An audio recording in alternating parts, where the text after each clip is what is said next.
அனைவருக்கும் வணக்கம். திருமண தடை நீங்குவதற்காக நீங்கள் பல கோவில்கள் போயிருக்கலாம், பல யாகங்கள் செய்திருக்கலாம், பல பூஜைகள் செய்திருக்கலாம், அல்லது பல தானங்கள் செய்திருக்கலாம். உங்களால் என்ன செய்ய முடியுமோ அத்தனையும் செய்திருக்கலாம். காளஹஸ்தி போயிருக்கலாம், திருப்பாம்பரம் போயிருக்கலாம், திருநாகேஸ்வரம் போயிருக்கலாம், அல்லது திருமணஞ்சேரி போயிருக்கலாம். அத்தனை கோவில்களுக்கும் சென்றும் இன்னும் கூட திருமணம் ஆகாமல் காத்திருக்கிறீர்களா?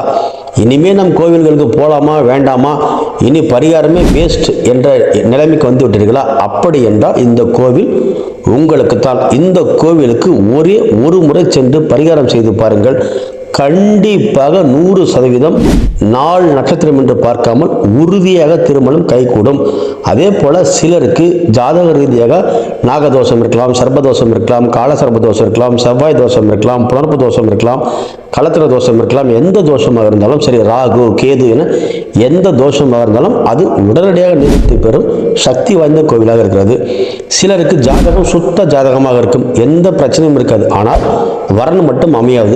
அது போன்று உள்ளவர்களுக்கு இந்த கோவில் மிக சிறப்பாக வேலை செய்யும்.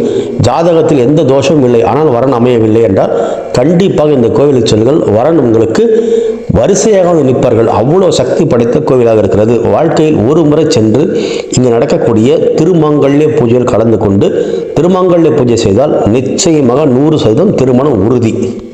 இந்த திருமாங்கல்ய பூஜை செய்வதற்கு கண்டிப்பாக கட்டணம் உண்டு. இது வாரத்தில் வெள்ளிக்கிழமை மட்டுமே இந்த கோவிலில் திருமாங்கல்ய பூஜை நடைபெறுகிறது.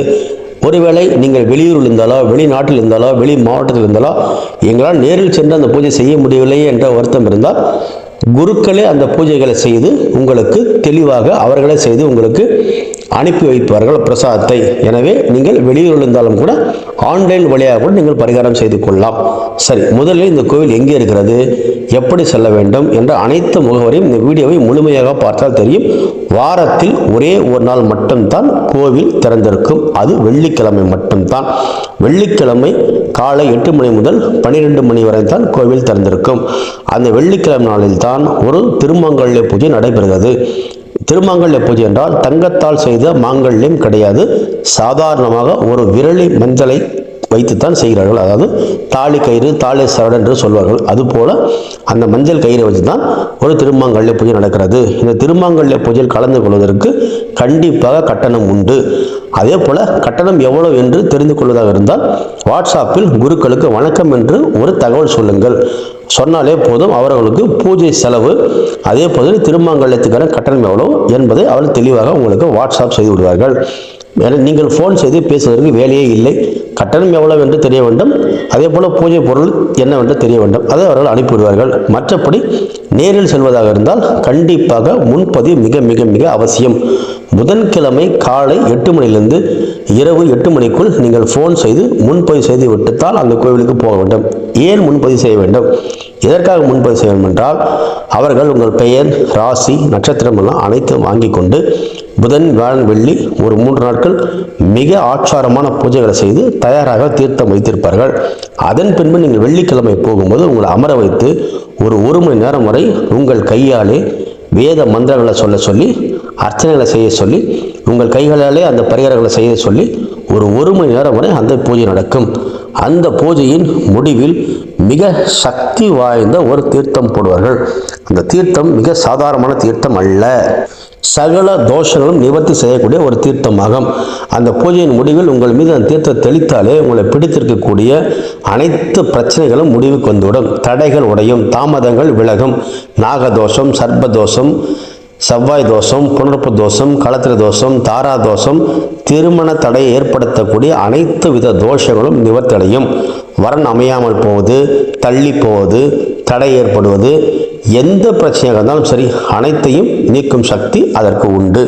இந்த கோவிலை பொறுத்தவரை வலது காதில் ஒரு மண் பிரசாதம் பூசப்படுகிறது. அந்த மண் பிரசாதம் உலகத்தில் எந்த கோவிலும் பூசப்படுவதில்லை. ஏனென்றால் இந்த கோவில் மண்ணாகத்தான் இருக்கிறது. இந்த கோவிலுக்கு தரை இல்லை, கோபுரம் இல்லை, டைல்ஸ் இல்லை, எந்த விதமான ஒரு ஆடம்பரமான கோவில் இல்லை. இந்த கோவில் விஐபி தரிசனமே கிடையாது. விஐபிகளுக்கு எந்த ஒரு தரிசனம் இல்லை.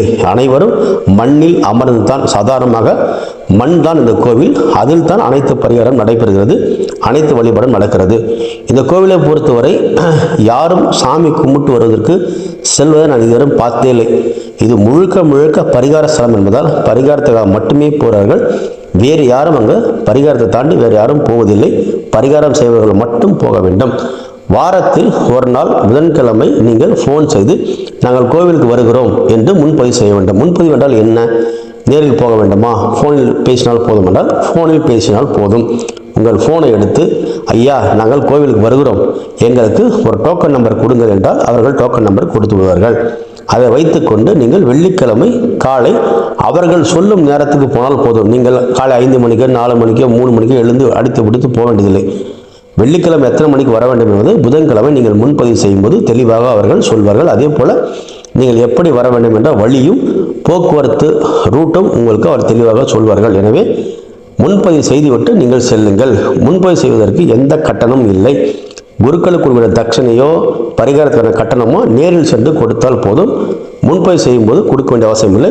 முன்பதிவு என்பது நீங்கள் இருக்கும் இடத்தில் இருந்து கொண்டு தொலைபேசி வழியாக கோவிலுக்கு வருகிறோம் என்று சொல்வது தான் தகவலாகும்.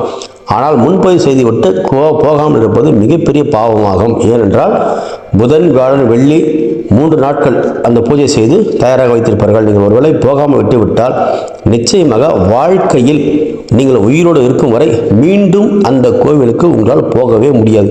அதே போல தயாராக வைத்திருந்த தீர்த்தம் அனைத்தையும் அவர்கள் உங்களுக்கு ஓடும் நீரில் விட்டுவிடுவார்கள். அப்படி ஓடும் நீரில் விட்டுவிட்டால் அது ஒரு தெய்வ குற்றமாக மாறும். அதே போல் மீண்டும் அந்த கோயில் உங்களால் உயிரோடு இருக்கும் வரை போக முடியாது. எனவே தயவு செய்து முன்பதிவு செய்வதற்கு முன்பு யோசனை செய்து உங்களால் முடியும் என்றால் நீங்கள் தொலைபேசியில் தொடர்பு கொண்டு முன்பதிவு செய்யுங்கள். இல்லை சொல்லாமல் கூட விட்டுவிடுங்கள், தப்பில்லை.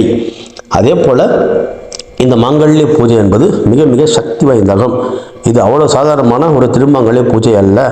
எப்பேற்பட்ட தோஷம் இருந்தாலும் சரி, உலகத்தில் எல்லா கோயிலுக்கும் போய்விட்டோம் சார், கன்னியாகுமரியிலிருந்து காஷ்மீர் வரை இருக்கக்கூடிய எல்லா கோயிலுக்கும் போய்விட்டோம், எல்லா பரிகாரம் செய்து விட்டோம், எல்லா சாபநிவத்தையும் செய்து விட்டோம், நாங்கள் செய்யாத ஒன்றுமே இல்லை, ஆனால் எங்கள் திருமணம் நடக்கவில்லை, இன்னும் நாங்கள் காத்திருக்கோம் என்றால் இந்த கோவில் நடக்கும் திருமாங்கல்ய பூஜை அதை உங்களுக்கு சரி செய்து கொடுத்துவிடும்.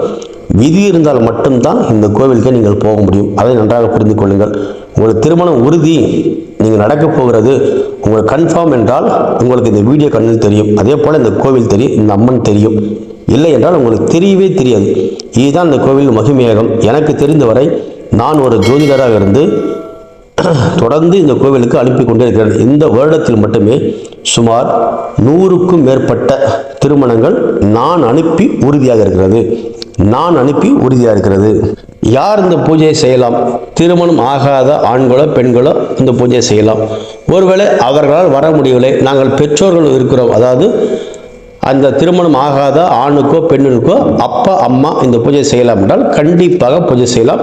அவர்களது உறவினர்கள் யாராவது அண்ணன், தம்பி, அக்கா, தங்கை என அந்த பெண்ணுக்கோ அந்த ஆணுக்கோ உண்மையாக சாமியிடம் பக்தியோடு பூஜை செய்யும் நபராக இருந்தால் யாராக இருந்தாலும் வந்து இந்த பூஜையை செய்யலாம். அதே போல வெள்ளிக்கிழமை நாளில் எப்போதுமே நித்திய திருமங்கல்ய பூஜை உண்டு. வெள்ளிக்கிழமை தவிர மற்ற நாட்களில் கோவில் திறக்கப்பட மாட்டாது. மற்றபடி வெள்ளிக்கிழமை தவிர வேறு நாளில் கோவில் கண்டிப்பாக கிடையாது. அதே சமயத்தில் நீங்கள் 100% வெள்ளிக்கிழமை நாளில் பூஜைக்கு செல்லலாம். நீங்கள் வெள்ளிக்கிழமை புறப்படவும் ஒரு கிருத்திகையாக இருக்கிறது என்றால் அதை யோசிக்க வேண்டிய அவசியம் இல்லை. அஷ்டமியாக இருந்தால் அவசியம் இல்லை, நவமியாக இருந்தால் அவசியம் இல்லை, அமாவாசை, பௌர்ணமி எதுவுமே நீங்கள் பார்க்க தேவையில்லை. ஏனென்றால் நீங்கள் போவதே ஒரு பரிகாரத்துக்கு தான் போகிறீர்கள். அதனால் 4 நட்சத்திரம் பார்க்க வேண்டிய அவசியம் இல்லை. அதே போல் இந்த அம்மனை பொறுத்தவரை ராவு காலம், யமகண்டம், கீழ் நோக்கு நாள், மேல் நோக்கு நாள், கத்திரி என எந்த கணக்குமே அம்மன் பார்ப்பதில்லை. இந்த அம்மனிடம் நாளோ நேரமோ நட்சத்திரமோ எடுபடாது. இந்த அம்மனை பொறுத்தவரை நீங்கள் எப்போது வந்தாலும் உங்கள் தோஷங்களை நிவர்த்தி செய்வதால் அந்த அம்மன் கடமையாகும். அந்த அம்மன் தயாராக இருக்கிறார். நீங்கள் 4 நட்சத்திரம் பார்க்க வேண்டிய அவசியம் இல்லை. நிச்சயமாக போகலாம், நம்பி போகலாம். இந்த கோவிலில் மிகப்பெரிய ஒரு அதிசயம் என்னவென்றால் 3 தல விருட்சம் இருக்கிறது. இந்த தல விருட்சம் 3மே 3 முடிகள் போட்டது போல இருக்கிறது. இந்த கோவிலில் 3 விருட்ச மரமும் ஒரு 3 முடியாக இருப்பது தான் முடியாத திருமணத்தை இந்த கோவில் முடித்து வைப்பதாக ஒரு ஐதீகம் இருக்கிறது.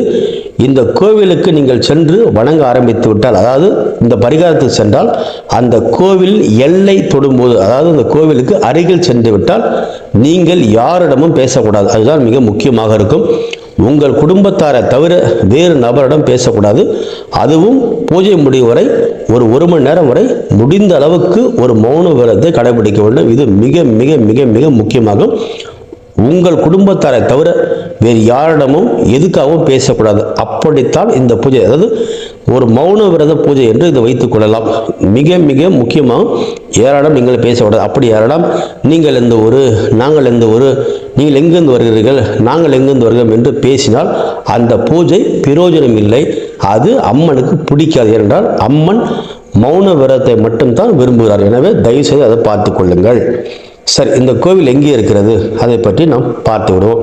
இந்த கோவில் திருப்பத்தூர் மாவட்டம் திருப்பத்தூர் நகர எல்லையிலிருந்து தர்மபுரி செல்லும் சாலை 7வது கிலோமீட்டர் பள்ளிப்பட்டு என்ற இடத்தில் இந்த கோவில் இருக்கிறது. இந்த திருப்பத்தூர் எந்த திருப்பத்தூர் என்று நீங்கள் கேட்டால் இது மானாமதுரை திருப்பத்தூர் கிடையாது. இது வேலூர், பழைய வேலூர் மாவட்டமாக இருக்கிறது. தற்போது திருப்பத்தூர் மாவட்டமாக மாறிவிட்டது. சென்னை மார்க்கமாக இருந்து நீங்கள் வருவதாக இருந்தால் சென்னையிலிருந்து வேலூர், வாணியம்பாடி, ஆம்பூர், திருப்பத்தூர் வந்து அடையலாம். திருப்பத்தூர் பஸ் நிலையத்திலிருந்து சுமார் 5 நிமிடத்தில் கோவிலுக்கு வந்துவிடலாம். தேசிய நெடுஞ்சாலையில் இருப்பதால் நீங்கள் மெயின் ரோட்டிலிருந்து இறங்கி அப்படி திரும்பி பார்த்தால் கோவில் தெரியும். அவ்வளோதான், எங்கேயும் நடக்க வேண்டிய அவசியமே இல்லை. ஒருவேளை நீங்கள் பாண்டிச்சேரி, விழுப்புரம் பகுதியில் வருவதாக இருந்தால் திருவண்ணாமலை பிரதானமாக நீங்கள் மைண்டில் வைத்துக் கொள்ளுங்கள். திருவண்ணாமலையிலிருந்து 85 கிலோமீட்டர் தான். திருவண்ணாமலையிலிருந்து ஒரு 1.5 மணி நேரத்தில் நீங்கள் தாராளமாக திருப்பத்தூர் வந்து சேர்ந்து விடலாம். திருப்பத்தூர்லேருந்து அடுத்த ஒரு 10 நிமிடத்தில் கோயிலுக்கு வந்து விடலாம். அதே போல் மதுரை, திண்டுக்கல், கரூர், திருச்சி அல்லது திருநெல்வேலி, கன்னியாகுமரி, தென் மாவட்டங்கள் எங்கிருந்து வந்தாலும் சரி, சேலம் தான் உங்களுக்கு பிரதானமாக. நீங்கள் எங்கிருந்து வந்தாலும் சேலம் வந்து விடுங்கள். சேலத்திலிருந்து 110 கிலோமீட்டர் ஆகும் இந்த கோவில். சேலத்திலிருந்து நீங்கள் திருப்பத்தூர் வர வேண்டும்.